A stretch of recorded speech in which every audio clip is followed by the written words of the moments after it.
apologies for my patchy facial here. This is the ultimate hedge for a baby face who's doing Movember, so I normally look a bit tidier.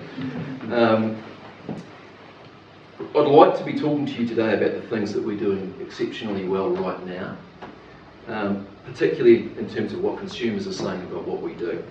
But I can't because we're not there yet. So I'm going to tell you where we're going to be in 6 months' time and some of the reasons why we're not where we want to be.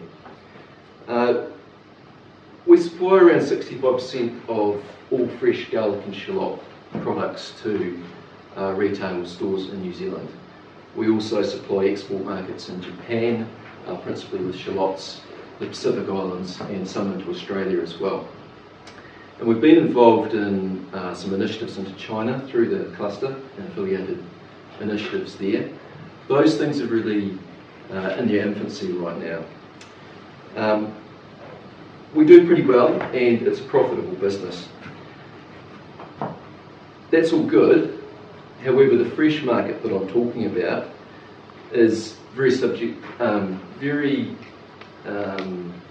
affected by supply and demand, and historically hasn't demonstrated brand loyalty.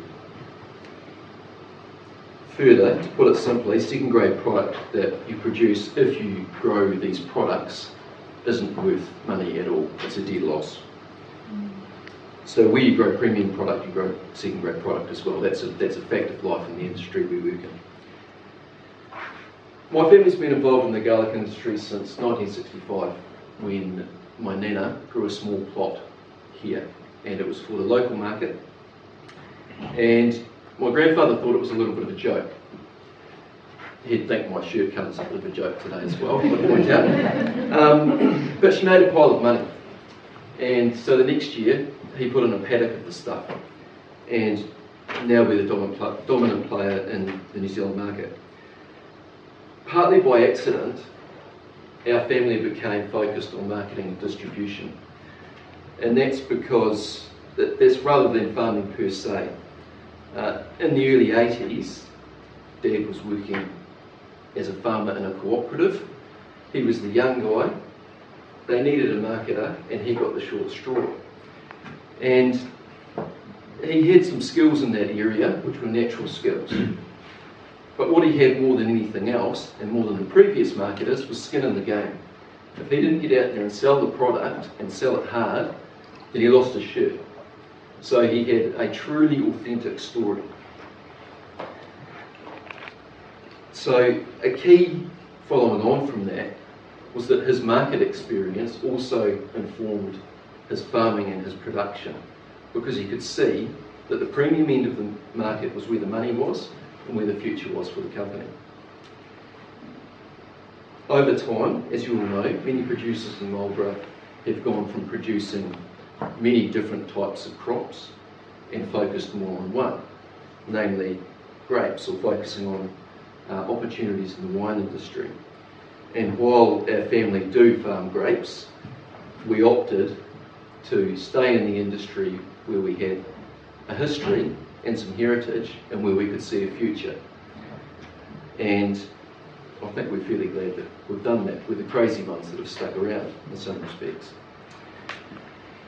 And while we focused on doing things well, rather than our size, in the type of business we're in, you need to focus on size as well.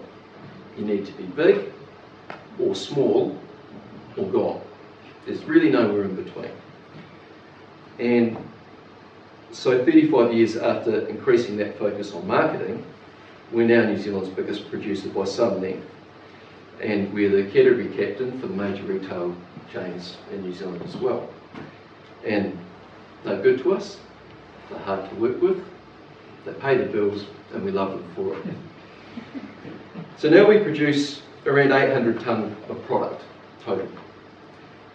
China produces around 3 million tonnes at a fraction of the cost per kilo. So how does that work? I'll tell you, they don't produce what we produce. I'd say no one does. Ours is real food that tastes good, and that's why premium food is the business that we're in. the new blood was a massive step for our business, and it really empowered us to come at things from a fresh perspective, but there's also challenges there. We still consider our company a family company, but the family is now really the company itself. But we really are an SME. We employ around 45 staff from the field right through to the market. And as I say, bringing in new ideas sounds great, but when you go from having all the say, having a problem, and walking into a room and saying to your dad, loudly if necessary, this isn't the way we should be doing things, and him having a different opinion back and fighting that out, and you go to a point where you have to trust your people and you have to work with people that maybe don't deal with that lack of sensitivity as well, that's a challenge. But it's also an opportunity. We've tried to set things up properly. So we have a board.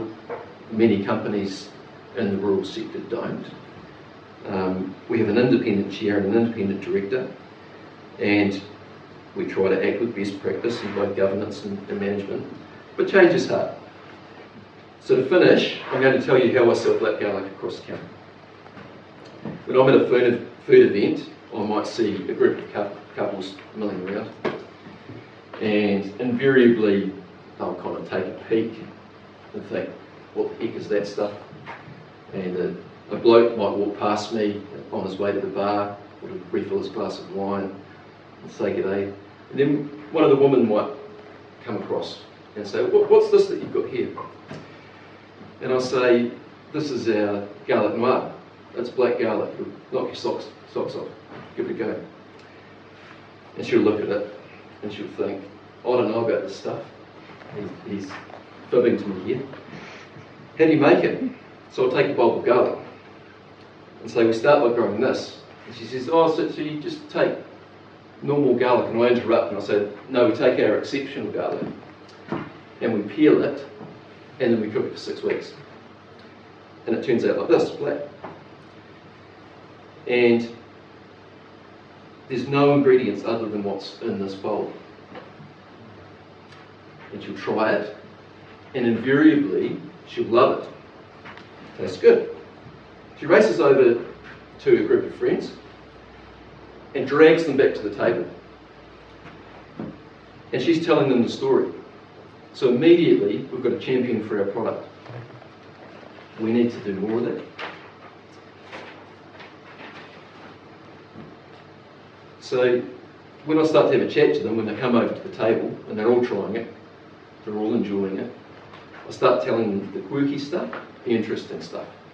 Because our product's not boring old stuff.